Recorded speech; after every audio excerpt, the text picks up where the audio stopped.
Hello, I'm Jesse Myles of the Myles Group, and today I'm going to answer the question, what should I do as a seller with multiple offers?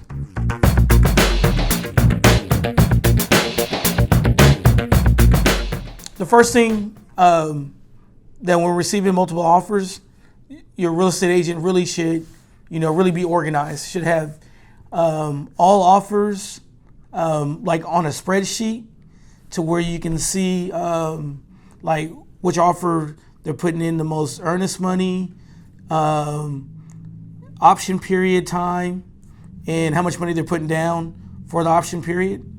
Then also, of course, obviously, lining up all the prices. But the real key there is just to stay organized, because there's going to be a lot of things going on.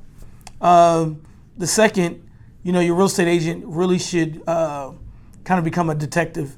Find out what's going on with each buyer. Find out, and you do that, and the real estate agent can do that basically by talking to the buyer's agent, just asking simple questions about the buyer.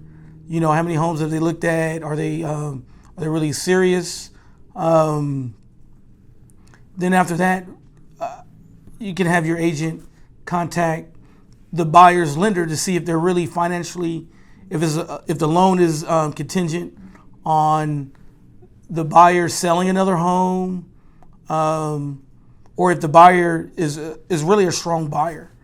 Some lenders might give you that information, but a real estate professional really knows which questions to ask the lender without crossing the line where the lender is giving out personal information.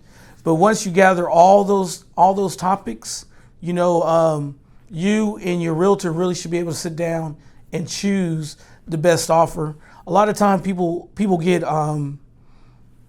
get fascinated on, well, they're going well beyond what I'm asking.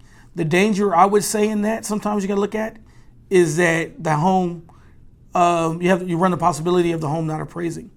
That's why when it comes to multiple offers, you really want to lean on your real estate professional.